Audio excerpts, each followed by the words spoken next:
Radek.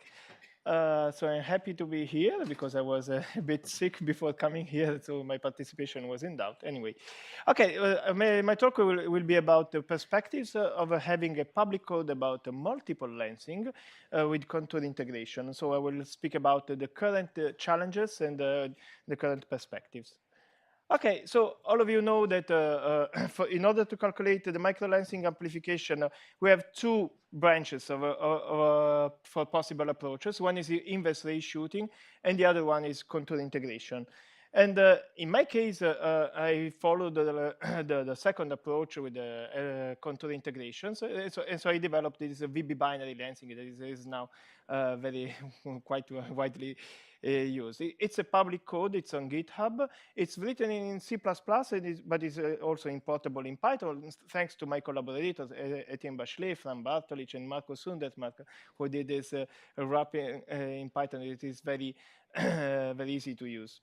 And so now VB binary lensing is used by all main platforms for modeling. So this is the list of platforms using VB binary lensing at the current time.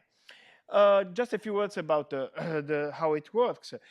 So the basics is contour integration. That means that in practice, we sample the boundary of the source with some points, and we invert the lens equation, and we get the corresponding points on the boundary of the images. Once we have the points on the boundary of the images, we can use the Green's theorem in order to integrate and get the area of the image. So this is the basic idea behind the contour integration.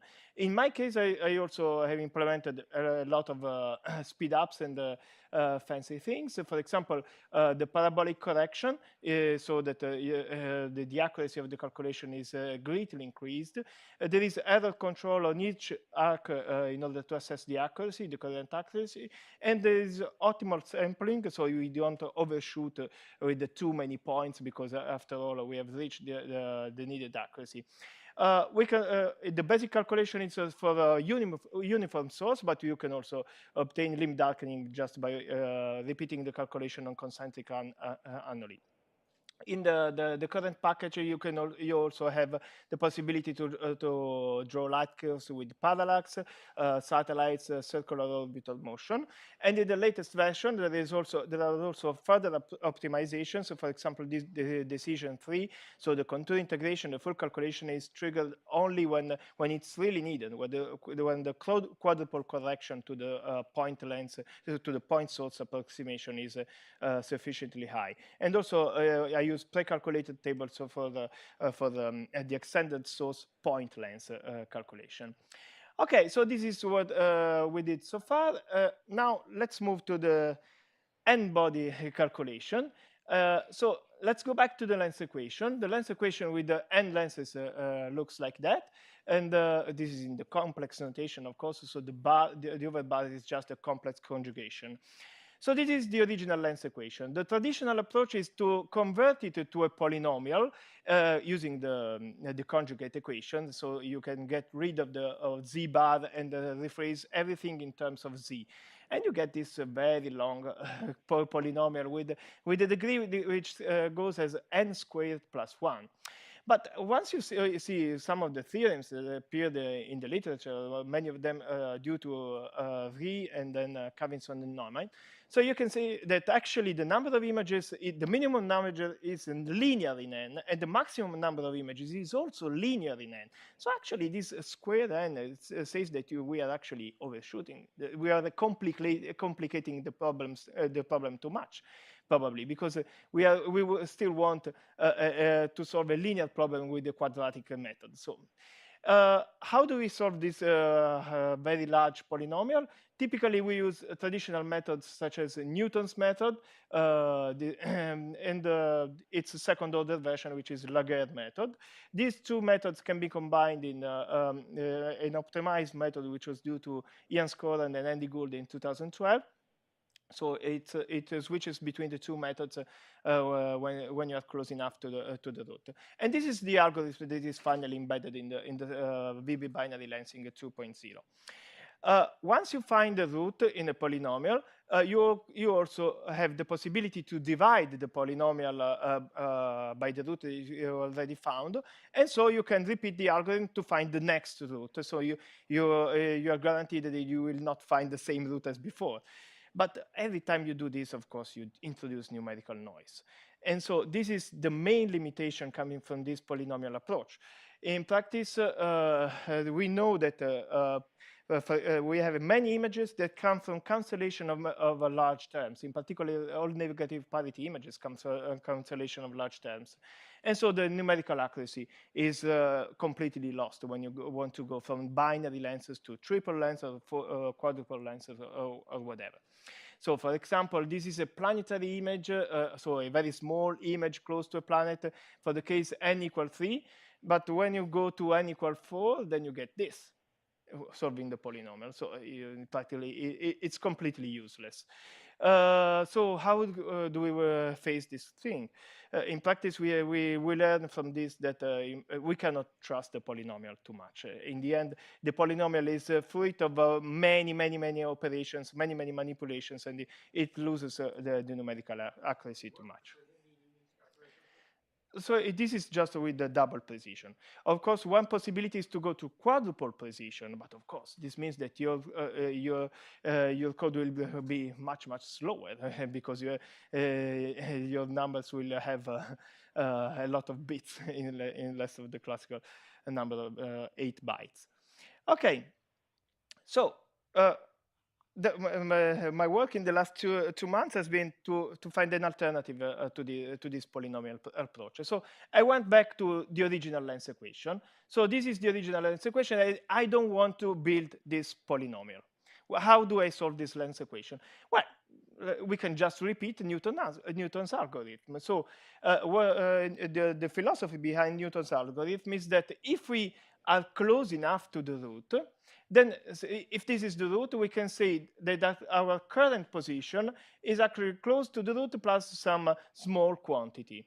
And then we can expand the lens equation close to the root. So if we define our lens equation functions, just taking everything on one side of this equation, we can make an expansion. So if we evaluate the lens equation function at the root, of course, we should get 0. But we can rephrase this thing using a first order expansion. So this thing is equal to the current value of the lens equation function plus some small quantities in epsilon. So this is just a first order expansion in epsilon. Now we can couple this equation with the conjugate equation and solve for epsilon. And so in the end, you get your increment. So this is the key to solve the problem. In practice, if you start from an arbitrary position z, this equation tells you in which direction you have to move in order to go to the correct image. And so this j here is just a Jacobian, so nothing really special. Okay, so once we have this thing, so we can iterate and use this Newton-like approach in order to find images without the polynomial. You can also go to second order if you like, so you can make a second order expansion and get also the second order correction if you want to be faster in your calculation. And there is also the possibility to avoid the roots already found by dividing the lens equation by a pole on the image. So if we instead of using the lens equation function, we divide it by a pole on the image, we can repeat the same steps and obtain a new formulation for epsilon, which includes this function with the pole.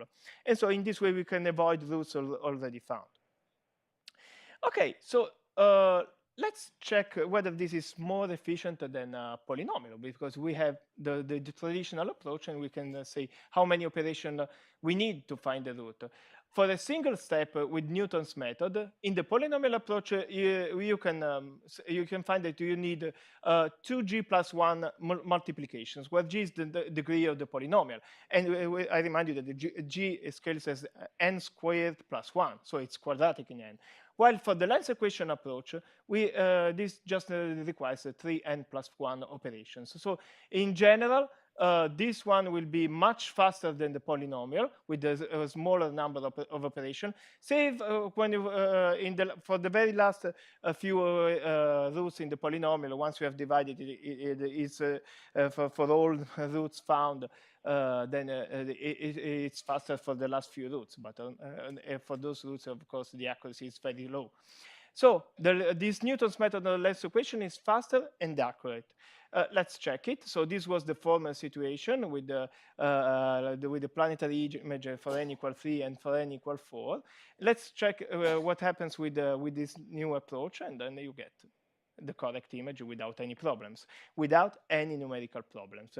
You can go even higher. So this is for n equal 10 with 10 lenses. Of course, it's just displaced because some of the lenses that were added displace the image a bit, but the solution is accurate and everything is fine.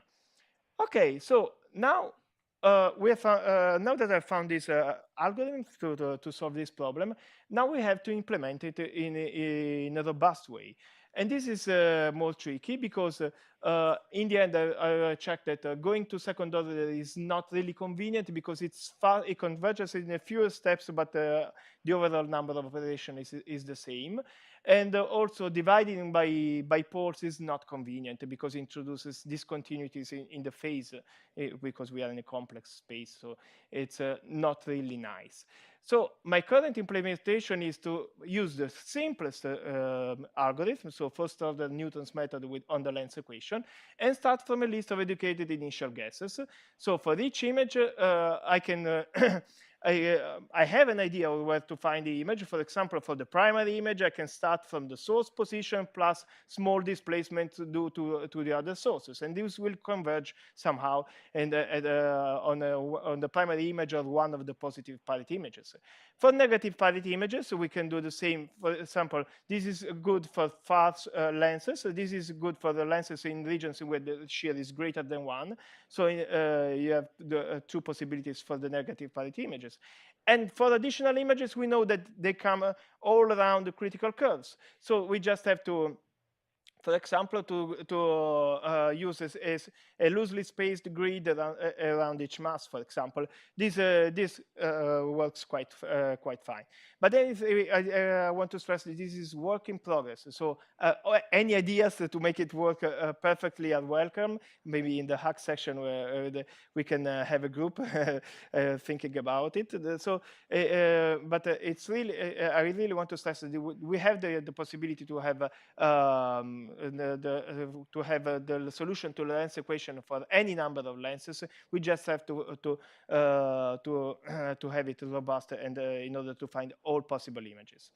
And so then in the end, you can have some fun with many lenses and take a source on the in points where you have self-intersections of the caustics and see whether you can recover the images. So it starts to work fine, but of course we need a lot of testing. So it's something I'm developing right now, actually. Okay, so well, these are the conclusions. Well, just also the time is over, so you can see that we really have the key to overcome this problem of the multiple lens equation and go to an arbitrary number of lenses. We just have to fine tune the details and find a robust way to find all images. Okay, that's all. Thank you. We have time for one or two questions. Maybe Matthew, can you start? This is a little bit off topic.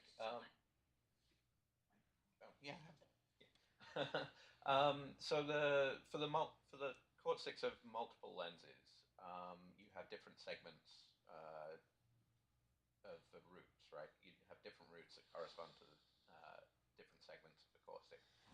Can you identify which lens they are associated with? That might be helpful for classifying multiple. You mean associate images to lenses? Caustic segments. Caustics. Oh, you mean in this image? So Well, for example, this critical curve is associated with this cost. Okay, okay. This, of course, you can make a match between all of them. But of course, you have these big critical curves with all perturbations due to many planets, and then you can see here how the corresponding cost looks like. So in that case, it's everything is merged all together.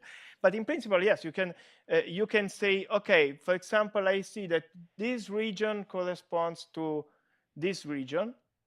So you can, of course, this is useful, for example, to have some guiding in order to say, okay, if I'm here with my source, I'm here, I can expect an additional image coming here.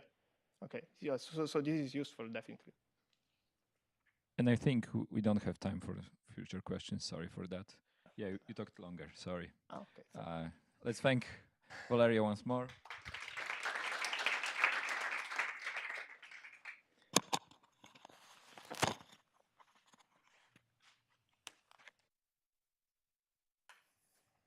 And Fran Bartolic from St. Andrews is our next speaker. Hi. Okay, so I'm a second-year PhD student working with Martin Dominic at the University of St. Andrews. So a lot of what I want to say for today has been said already by Eric and Dan, so hopefully I have less work to do. So most of the talk is really kind of talking about the kinds of assumptions we make in Bayesian models of microlensing events and how those assumptions affect the results that you might care about. Okay, so let's start with the basics. Okay, so here's some data. This is microlensing event, and we can decompose it roughly in two parts. One part is the forward model, and the other part is the noise model. And the forward model in this case is, for example, your VBB binary lensing. And there's a lot of freedom in this forward model. You can have single lenses, you can have multiple lenses, you can have finite sources, you can have parallax, and so on. There's also a lot of freedom in the noise model. A lot of work has been done on the forward model in the past few decades, not as much on the noise model. So in most of this talk, I'll focus on the noise model. So let's take, for example, the simplest microlensing model, which is the point source, point lens model, and see how these look like, okay? So for point source, point lens event, model, you only have 5 parameters. You have your 3 Pyczynski parameters, which are nonlinear, and you have your 2 linear parameters, which are the fluxes, the source flux, and the blend flux, FB. And the magnification is given by these terms as well here. And the mu here stands for a mean that enters into Gaussian distribution. It doesn't stand for a magnification or anything like that. So the noise model is called the likelihood function, and it is the probability for the data, so the observed fluxes, given the model parameters, theta. And the simplest thing that we assume in microlensing is that the noise model is simple Gaussian white noise, which means that it can it's just a product of Gaussians going from 1 to n, when n is the number of data points. And so this likelihood thing, if you take the log of this thing, you get your chi squared up to some minus sign and a constant, okay? And a likelihood is a generative model for the data, which means that if you give me some fixed set of parameters, using this thing, I ought to be able to generate something which looks like real data. Okay, so before I talk about how to extend this thing further, I just have a short aside on the simple point source point lens model. So if you take this as is and use some simple set of priors and you go and sample the posteriors for all the parameters, what you find is you have very strong correlations between some of the parameters, in particular these flux parameters and also U0 and TE. So these are the posterior samples. And what this tells you is that maybe you should reparameterize your model. And we've heard from Eric how important reparameterization can be. So there is an alternative set of parameters you can use, which is due to Martin Dominic. It's this set of parameters here. So it's delta F and the F base, which are new flux parameters. And the model is again linear in these new parameters. And basically, the delta F is just the difference between the peak here and the baseline, and F base is just the baseline. And these new parameters map to observable features much better. And if you sample in this new space, you get much nicer posteriors. Okay, so yeah, I would recommend this parameterization, and you get orders of magnitude improvements in sampling as well. So going back to the noise model now, so here we have again our likelihood function, or the chi-squared, and we can rewrite it in a slightly different way using matrix notation. So here's exactly the same thing, but now we have this covariance matrix sigma, and you can also write it using this notation, and it's, again, the same thing. So this means that the fluxes are sampled from a multivariate normal distribution with some mean mu and some covariance matrix sigma. And what we generally assume is uncorrelated noise, which is, in other words, the covariance matrix is diagonal, and there are no off-diagonal terms. Okay, so that's almost certainly wrong, right? That's probably not a good assumption. So how can we generate some off-diagonal terms? So we can't just specify n squared minus n numbers. We need some way of modeling those off-diagonal terms. And Gaussian processes are precisely the framework for doing that. So what are Gaussian processes? So formally, Gaussian processes are probability distributions over functions. So if you have just a regular probability distribution, if you take a sample, you get a number. If you take a sample from a Gaussian process, instead of a number, you get a whole function out, okay? And this function is defined by something that's called a mean function and the covariance function. In practice, what it boils down to, if you have just a discrete set of points, such as time measurements, the Gaussian process is just a sample from a multivariate normal distribution with some mean mu and some covariance matrix sigma. And the mean mu is really not important. The key point is this covariance matrix and how you define it. And the way you define the covariance matrix is by using this covariance function, also known as the kernel function. Okay, so the key point is this kernel function. So here's an example of one sample from a Gaussian process with a specific kernel function. So this is a very, very famous kernel function, very popular, probably overused. So it depends on your inputs, okay, evaluated at 2 different points. It has this form, and it has 2 parameters, which are often called hyperparameters. So there's a length scale L, and there's this lambda, which gives you like the scale in the y direction. And basically, the way you, so these are, so each color is a different sample from this GP, Gaussian process. And the way I plot this is simply by drawing samples from a multivariate Gaussian with a covariance function specified by this and a zero mean, okay? And the functions look like this. There are many other choices that you can make for kernel functions. Another example is, for example, the maternal 3/2 kernel, and you can see the functions are a bit rougher. The previous kernel gives you infinitely differentiable functions. This kernel gives you twice differentiable functions. You can do many different things with kernels. You can sum them. You can take a product. You can compose them in functions, and so on. Okay, so how does this relate to then to our likelihood? So I told you just the GP is just basically a multivariate Gaussian. Our likelihood is as well a multivariate Gaussian, right? So same thing we had before, but now we don't assume that the noise is, that the covariance matrix is diagonal, but rather we add this additional covariance matrix, which is generated by this kernel function. And the kernel function depends on only the time, okay? So it depends only on the difference. Say I have like 2 time measurements, T1 and T2, so the kernel function depends only on the difference between the 2. Okay, so one problem with this, so here we have our likelihood function, we have a kernel, we can decide on the kernel. The problem with this is, say we have like 2,000 data points, we have to do a matrix inverse here. That's very expensive. It scales as the cube of the data points. That's very bad news. We don't have enough memory to do that generally. Fortunately, thanks to Dan Foreman's Mackie Celerite code, you can do GPs in linear time for a specific set of kernel functions, which are still very flexible. And that's what I do. And you can do 2 things. You can either optimize the likelihood function, or you can sample the posterior probability distribution. So I'm a Bayesian, I like to sample. So to sample, I need to specify a set of priors as well as the likelihood function. And the only note I have here, we've heard from Nathan before, no such thing as uninformative priors. But also I would add that if you dealing with GPs, you have to think about your priors for the hyperparameters And in particular, for this length scale parameter, you want to avoid overfitting. And one prior which works quite well is the inverse gamma prior, which puts doesn't put a lot of probability mass below, say, the median spacing of the data points, because your data can't really inform the model about those scales. Okay, so we use Bayes' theorem. We sampled the posterior.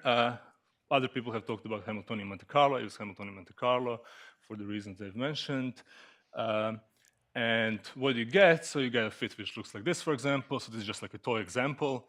And does it matter? Well, yeah, sometimes it matters. It depends on the data.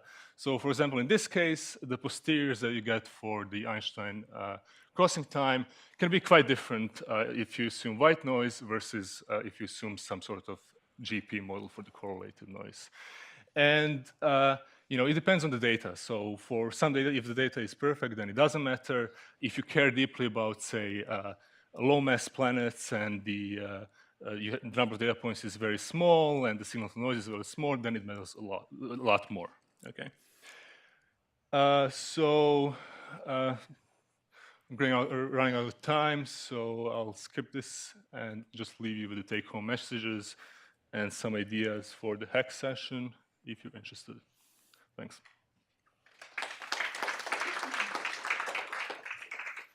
We have more time for questions this time.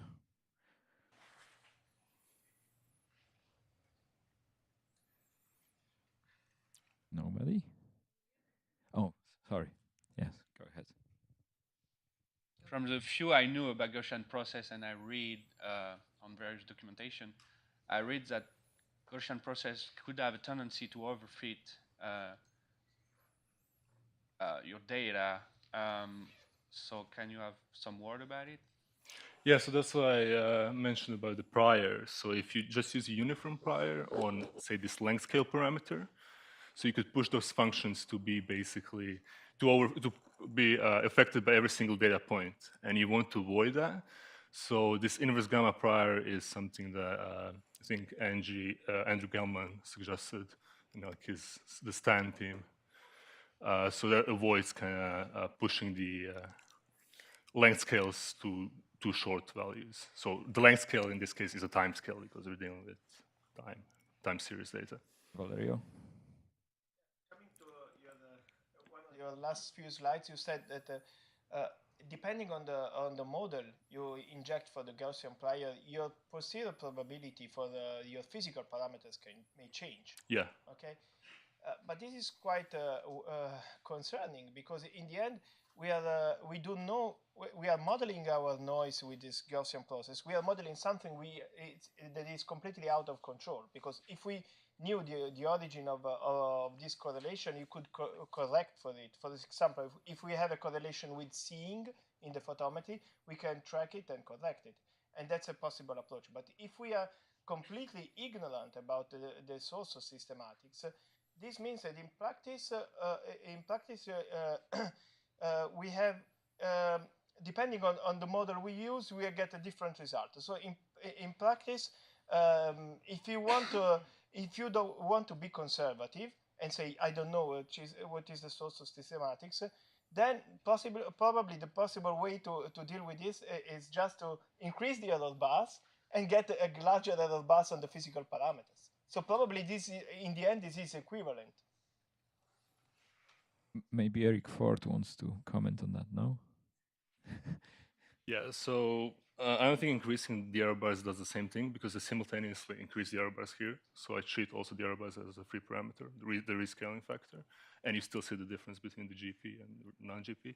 So your point about not knowing the source of the systematic is exactly my motivation for using GPs, because you don't assume a specific parametric form such as polynomials, okay? You assume a broad class of functions and properties like differentiability, okay, or yeah.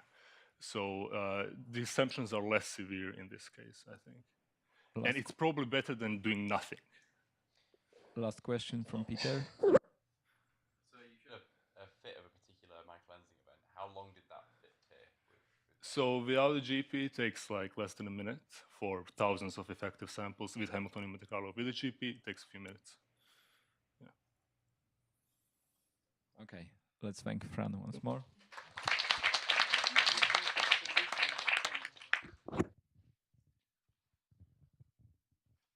Yes, and Yuki Hirao is our next speaker. Hi, my name is Yukiro. I'm a PhD student at Osaka University and working with Dave at Codat. Today, I'm going to talk about more data release and the analysis of binary and planetary events from more 9-year analysis.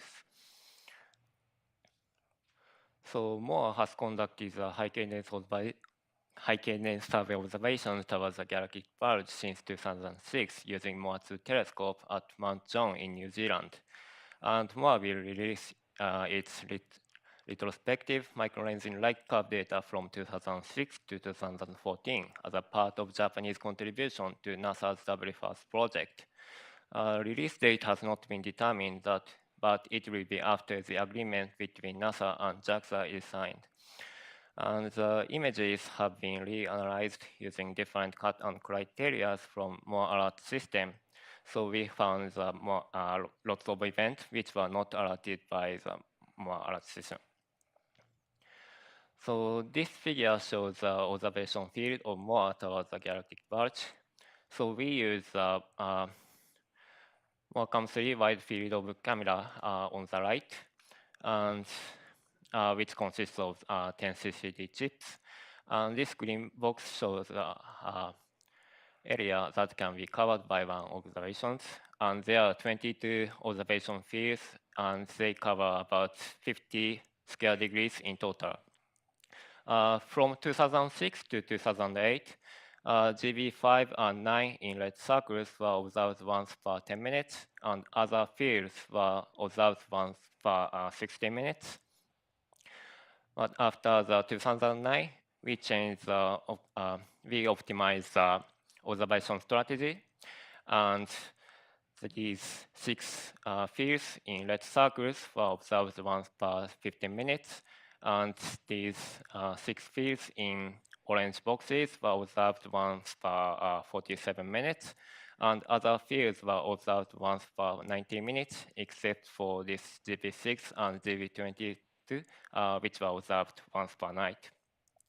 And the total number of images of each field from 3,000 to about 30,000, depending on the observation cadence.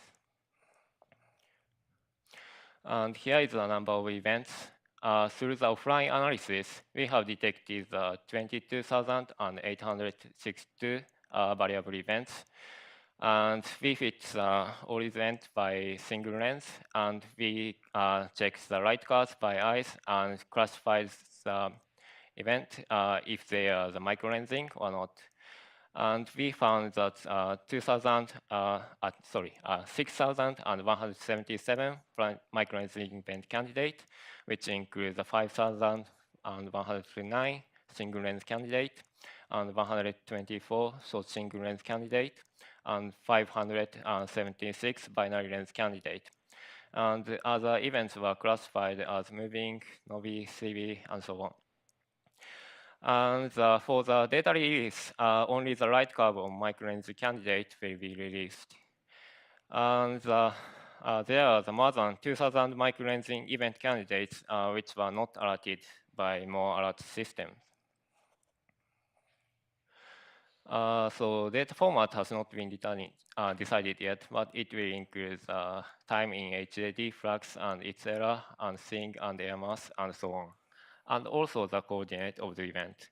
I'd like to mention that the sample includes 26 planetary events, which were used by a statistical study by Suzuki et al. 2016, such as this Moore 2009, Barge 319, and Moore 2009, Barge 389 on the right. So after the data release, you can play around with this data. So I will show you some example of binary events. These are the events which were not alerted neither by Moore or Ogle. These are Moore being 69 and Moore being 149 and Moore being 44 and Moore being 32. These Moore being numbers were temporarily assigned when the event was identified as binary length candidate. And we have found several short duration binary such as Moore being 44 and Moore being 32. And these are the examples of events which were alerted by Ogle.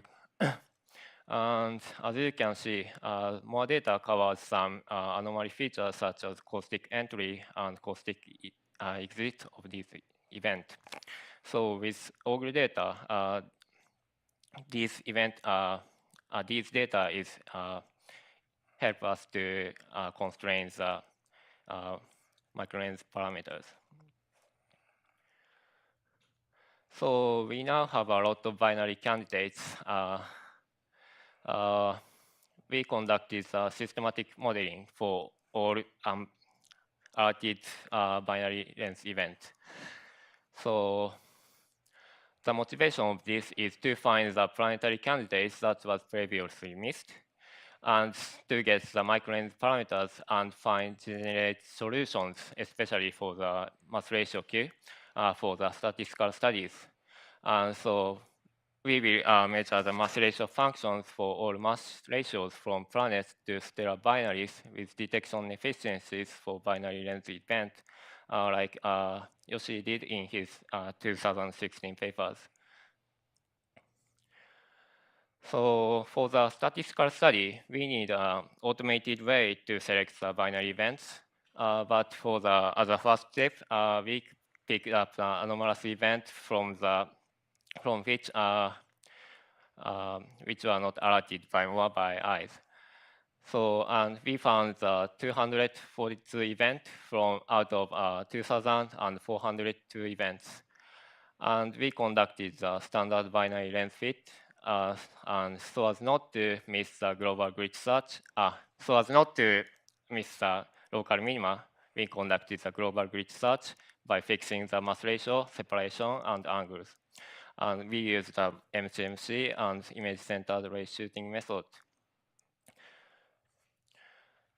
Here is the first planetary candidate from our 9-year analysis, Ogle 2006, Values 332, or Moore being 17.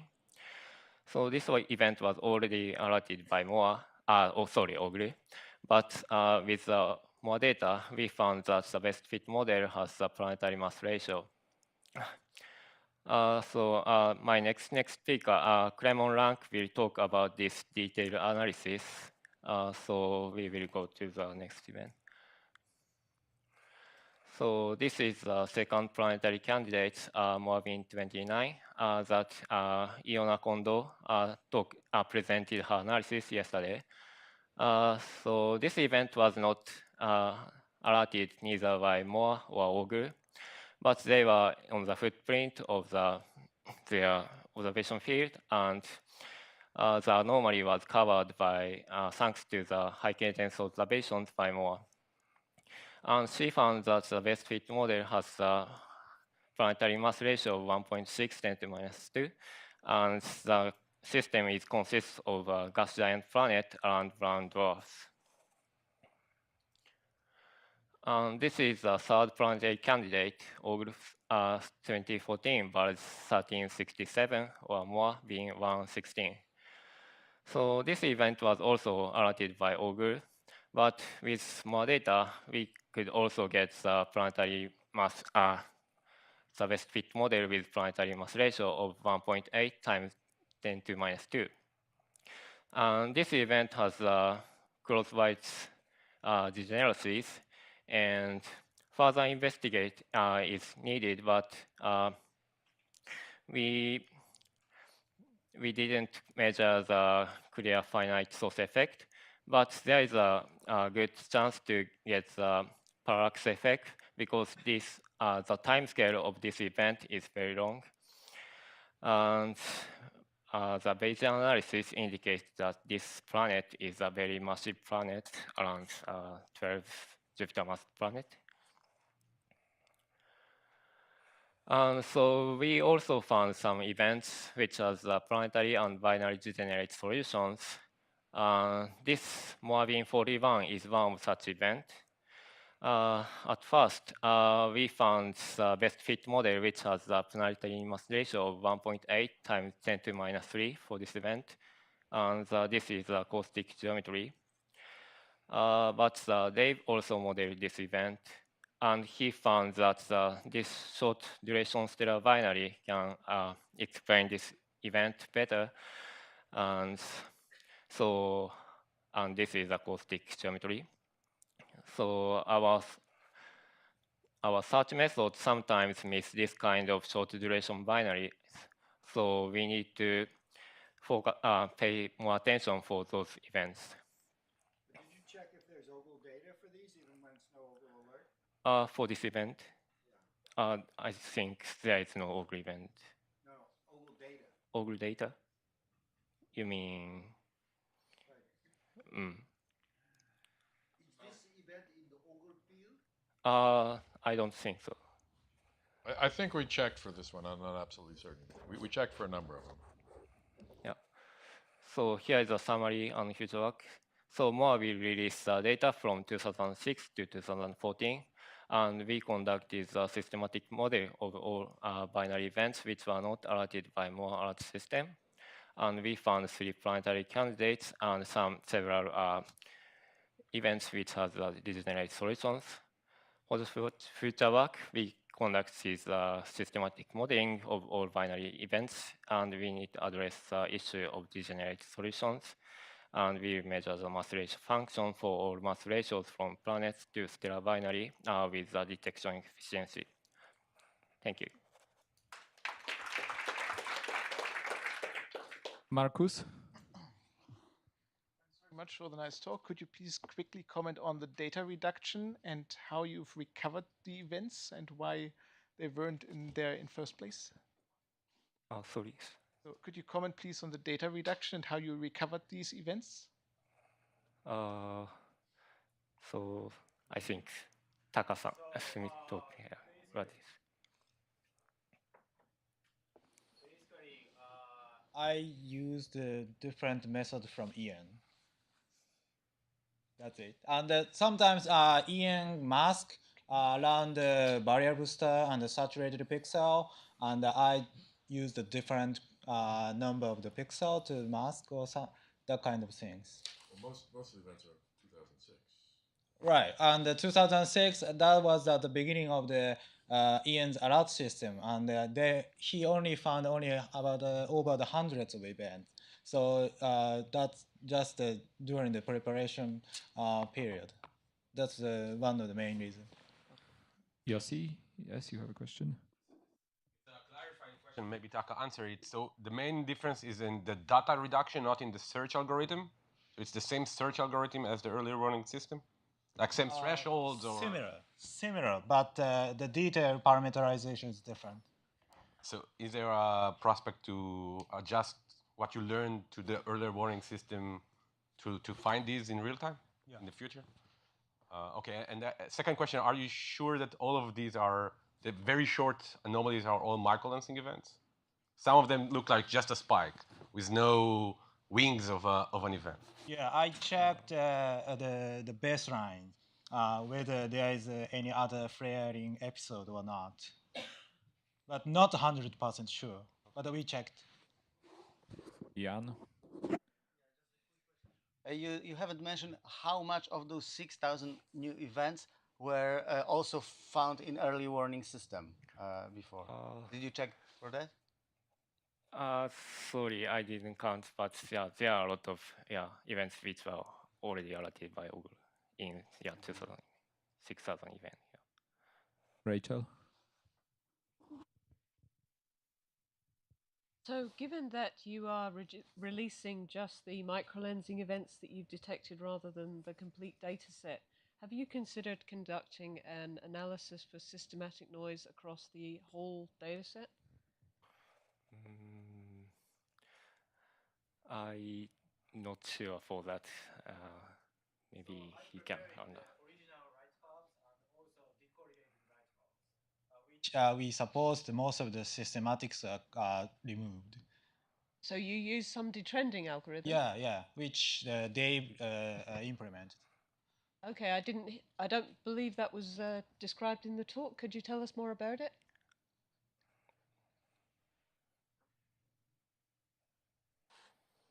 I mean, I think it's described in my 2012 paper on short binary events from the 2006-2007 analysis. The primary problem is differential refraction and movement of nearby stars, depending on nearby stars at different colors.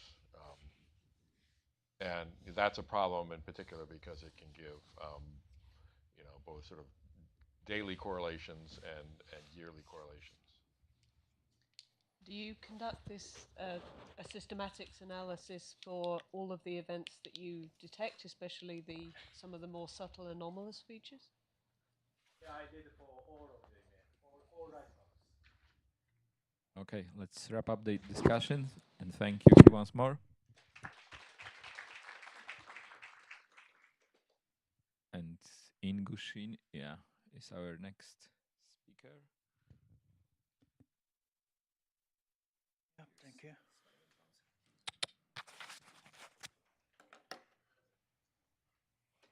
Can you please use the side screens for now? We're working on the center one. Can you hear me? Oh, no.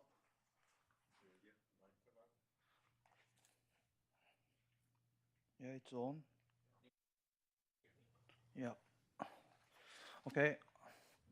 I'm Ingushin from Center for Astrophysics. I'm working with Jennifer Yi.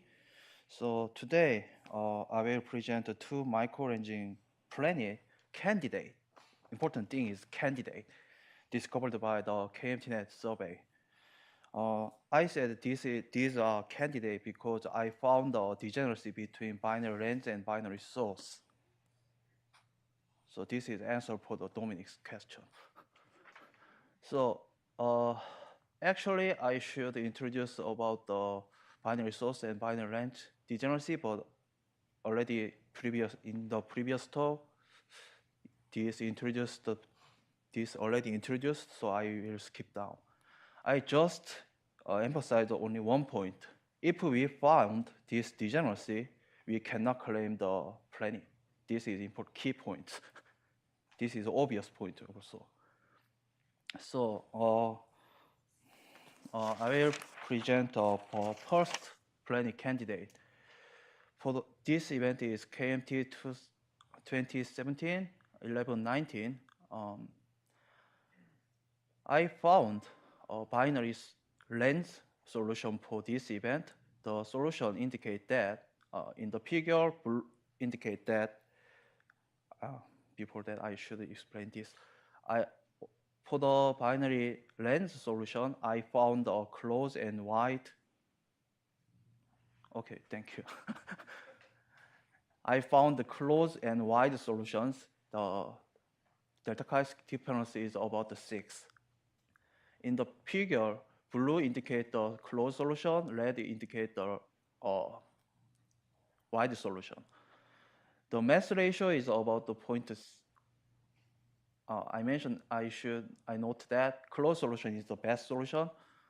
The mass ratio is about the 0.06. This is not too low to claim the planet, but Einstein timescale of this event is about the 3.5 days. It's really short, so this is a planet candidate. But important thing is I also found binary source solution for this event.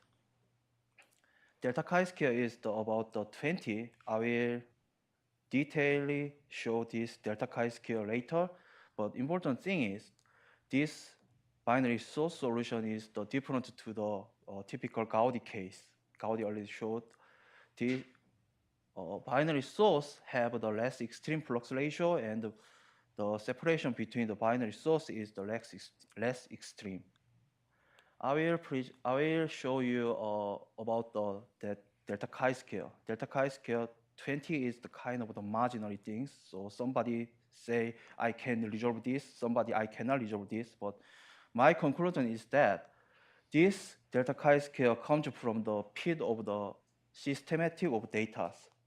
As you can see, even the best of all models show some systematic trend in the residuals.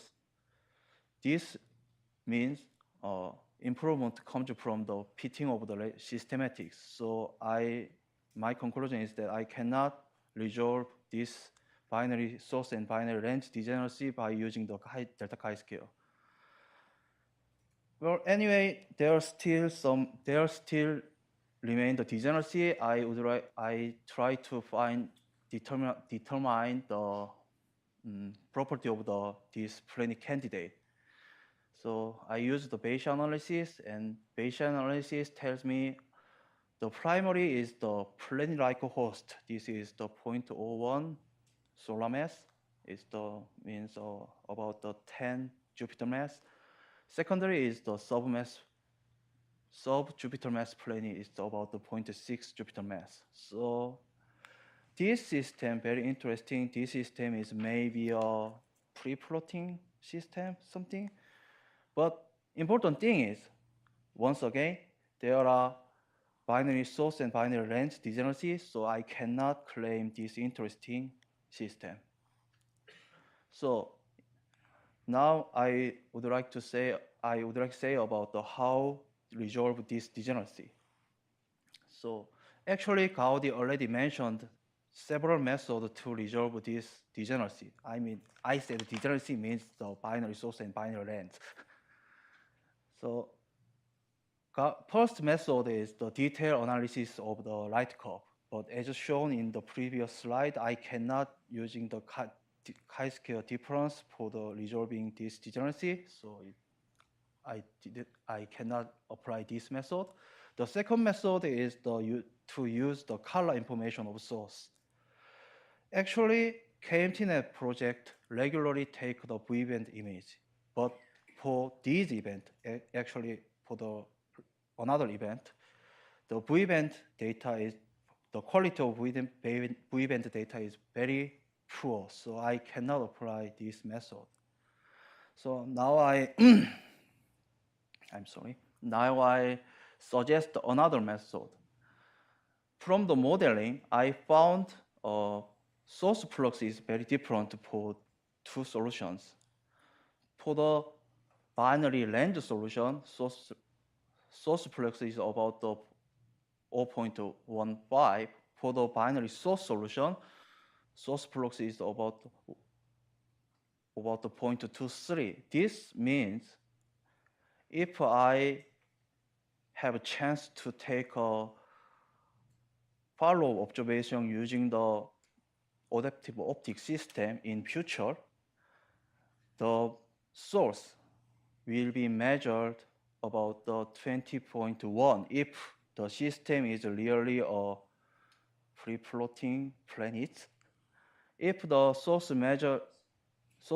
magnitude measured brighter than the 19.6, it means this event caused by binary source.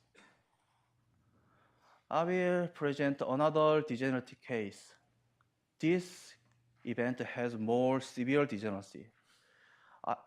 From the binary range solution, I found the closed wide degeneracy. The delta chi-square is about only 0.3, and both solutions indicate mass ratio is about 0.01.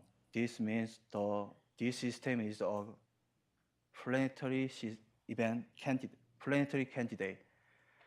Also, I found binary source solution, but in this case, delta chi-square is only less than 1. Another important point, the binary source solution also have less extreme flux ratio and less extreme separation between the source. As you can see, for the all model, we cannot distinguish for all models. It means the delta chi-square less than 1. I also try to determine the property of the planetary candidate. So I found this system may caused by Jupiter-class planet and M-dot host. This is quite a typical microlensing planet. And I should check the possibility to resolve this degeneracy, but as you can see, I cannot apply all methods for this event, especially for future adaptive optics observation cannot help the resolving this degeneracy because I found the source flux of the two models are identical. So I will summary of my work. For the one event, for the both event, I found the degeneracy. So I just reported these events are candidate of planet. For the one event, I can resolve this in future. For the other event, I cannot. This is important. This is the main point of my work. For the binary source solution, I found this binary source solution is a bit different from the Gaudy's case. Actually, Radek already showed this. So, important point is that this degeneracy can be existed for a wider range of the planetary event and also for the less extreme binary source systems. Thus, conclusion is that the binary source and binary range degeneracy can be a bigger problem for the discovery of planets than previously we thought. So that's it. Thank you.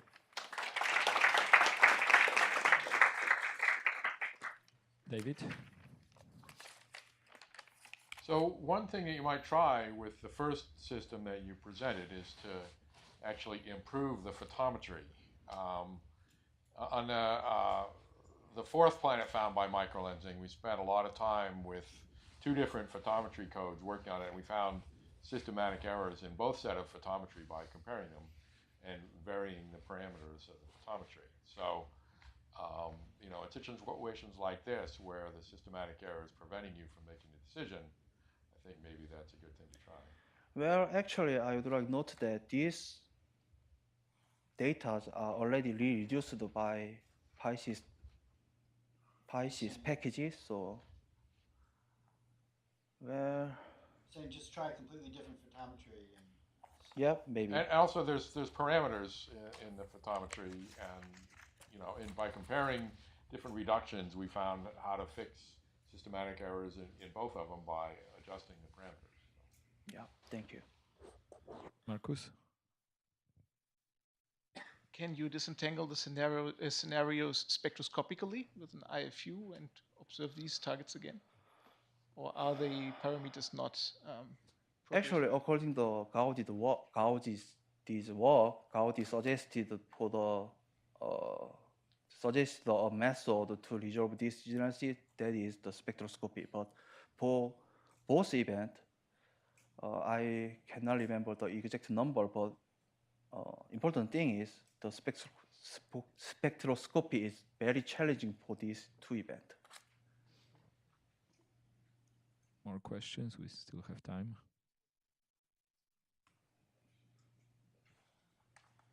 No more, then let's thank Ingu.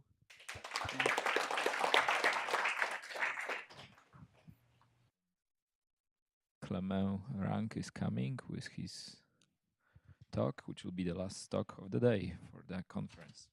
Hello, can you hear me? Yeah. Yes, so I'm Clement Rank. I'm a postdoc at NASA Goddard Space Flight Center. I'm very happy to be here today. As most of you know, I arrived today. And I will speak about this first new planetary event found during the retrospective analysis done by Takasumi and Moa. This is this kind of good news we have when we look at past data. So this event has been observed in 2006 and was actually has been observed also in Ogle 3 field. Ogle did one observation per day approximately in this field, close to the galactic bulge. So here is the first look at the light curves. We have only no follow-up data, only MOA and Ogle data. The main reason why this, as Yuki explained, the main reason why this event was not alerted by MOA is because this is the beginning of MOA 2 service, so no baseline data, and the alert system, I think, started during the summer. If we look in little bit more detail to this part of the light curve, we start to see a sudden magnification, sudden increase in the brightness of the target. And if we zoom in again, we recognize something like very clear feature, which is characteristic of acoustic crossing. So yeah, you all know that. So I started to consider a static binary lens model with finite source effect because it seemed we had data during the acoustic exit. And I started by a broad exploration on the grids along the separation, mass ratio, and orientation of the trajectory, the source trajectory compared to the lens. And after I refined the modeling with Markov chain Monte Carlo algorithms. So the best fit model indicates that the mass ratio is 0.77 10 to the minus 2, which would be, oh, thank you. Thank you. Yeah, so which would be consistent with typically a super Jupiter, could be consistent with a super Jupiter planet. One important point here is that the MOA data actually constrain pretty well the acoustic exit, so we have good hope to have a measurement of the source size. And especially thanks to these 2 points separated by 53 minutes. So this, the difference between the main competing model is like the main competing models are allowed mainly because of this gap during this caustic entry, and the model differs mainly by the time when the source crosses this the edge of the caustic here. So this increases a little bit the uncertainties on the geometrical parameters. So we could measure pretty accurately the source size, which is 5 10 to the minus 4. And if you have a look to the marginal distribution over all the parameters, so here is the final result.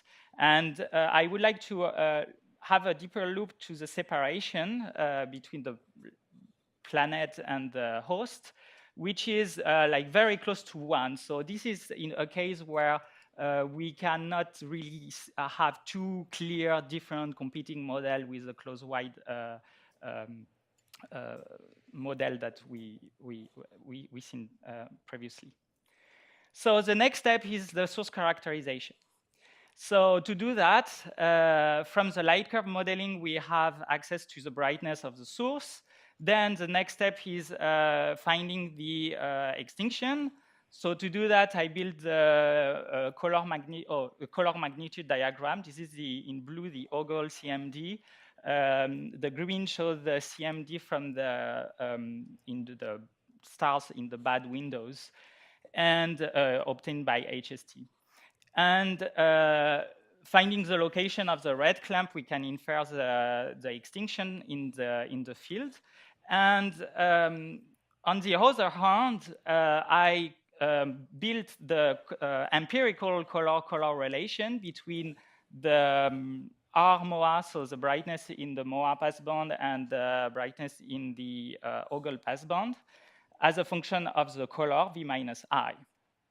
And so putting everything together, I derived the brightness and the color of the source corrected from the extinction. So this is where the source falls in the CMD. It's pretty red, in fact. And so the uncertainties are also large. And if you look at the value of the corresponding value of the proper motion, it's more than 12 milliarc seconds per year plus minus 3, which is a lot. So I wanted to investigate it a little bit more. And what I did, I fixed the best model, and I I derived the source brightness and color with only baseline data and the caustic. And on the other hand, so when I do that, the source color is shifted toward like much closer to the main sequence. And doing exactly the same thing, but removing the caustic, the source color like go in the opposite direction.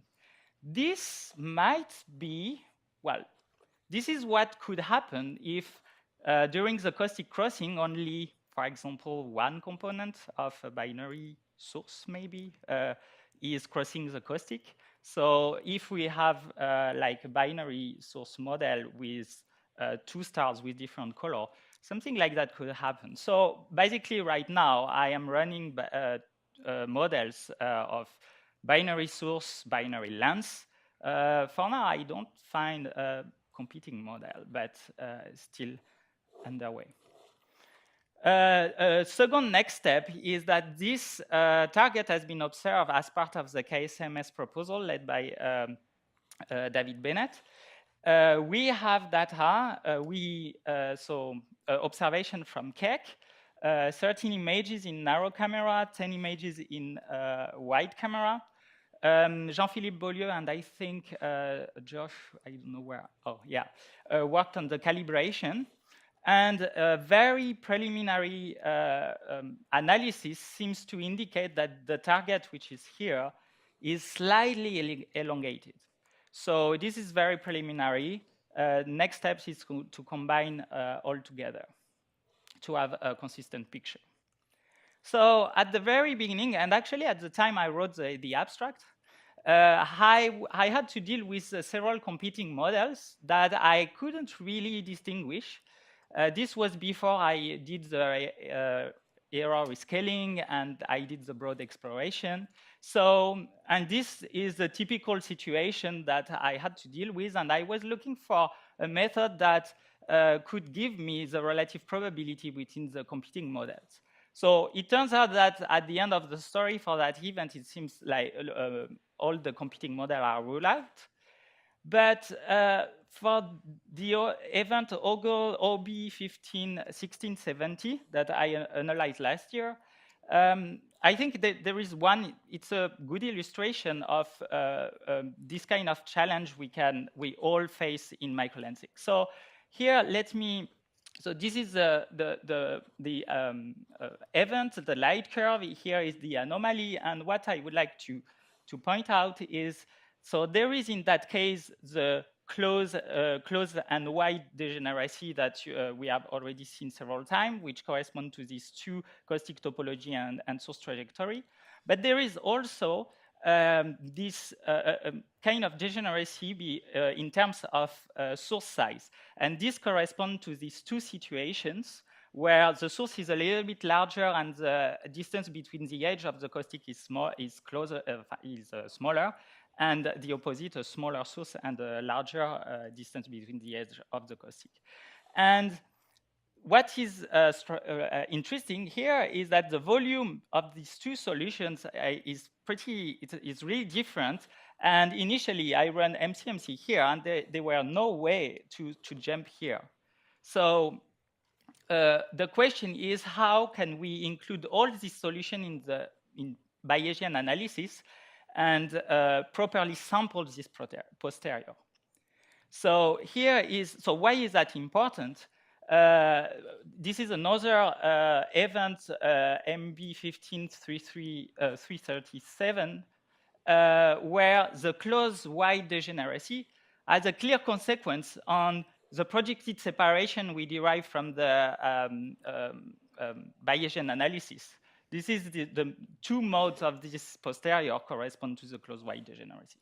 Here is, again, another example that I hope we will work together on during the Hack session. The model was done by Dave Bennett, where you have 4 solutions at very different mass ratio and different separations.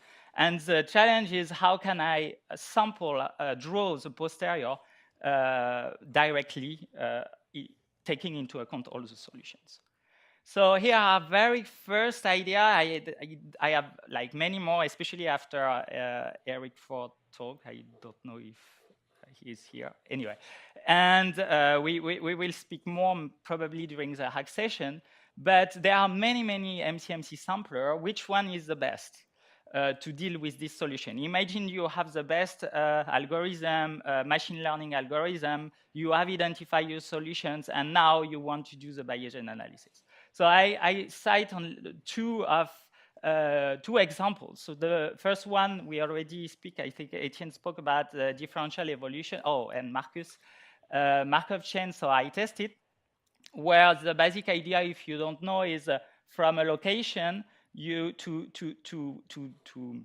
choose build a proposal. You use so you run many chains in parallel, and you use two randomly chosen chains to build a new proposal. And when you do that, so this algorithm is not really designed to describe multimodal distribution, but it seems that it's enough as to really use the word that Eric Ford used yesterday. It's enough in that case where there is the close-wide degeneracy to jump, for the chain to jump, and to give the relative probability directly from the two solutions without doing a MCMC here, and then combine the two weighting by the delta K square, which assume that the volume are similar.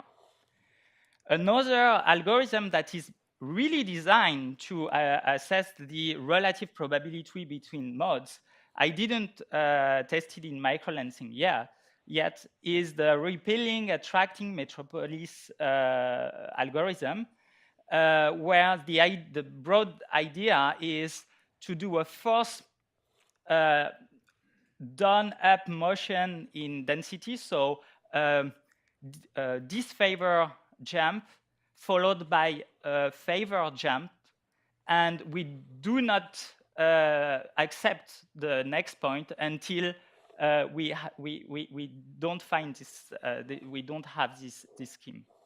So it works very well. For example, in the paper I read on time delay in strong lensing, this is what you see here, and the modes are very separate, like really separated. The question that is still we still need to understand is, does it work in high dimensional space? So I leave you with this question, and let's experiment during the hack session on this topic. I would like to work with you and hear your ideas. Thank you. Andy? Well, first, just a comment that the relative volume or the jumping back and forth tells you absolutely nothing about the relative weight of these solutions. I don't have time to tell you why now, but hopefully I can tell you why later. I guess I'm okay. And the other thing is that this event was alerted by the Ogle early warning system on June 26, 2006. Yeah. And it's clearly shown in the data because they took a bunch of data extra themselves. Yeah. And so it just seems to me that it's a routine thing. MOA should do what KMT always does. Is anybody alerts something interesting, we always try to find it in our data. So why wasn't that done? So it's, I didn't get the last part you said. Like, why did it take 12 years? It didn't have to be discovered in MOA data. It was already alerted as an interesting event in 2006. I get it. Yeah. Well, in 2006, I was not. Okay, you weren't even born yet. I was in maybe even not in high school. So yeah, maybe Dave can answer that question. Okay. Just a comment on what you said about the volume in the parameter space. So one question I have is when the volume is very different, and for example, in the part where the volume is the smallest, the chi-square is the best. And imagine just next to this solution, you have a very large volume, we'll say, but slightly worse delta chi-square, sorry. So in that case, it's if we anyway, nothing about that volume is all irrelevant. Hello, Dave. Well, so I mean, in 2006, you know, I was in the MOA collaboration, but I wasn't terribly active. It was, you know, the first year of the MOA 2 survey, and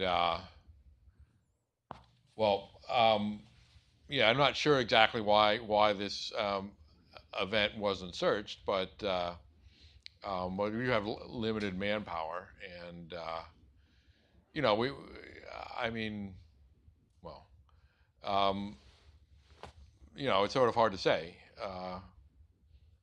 But if you compare this to something the same, you compare this to something the same year, which was OGO 2006 109.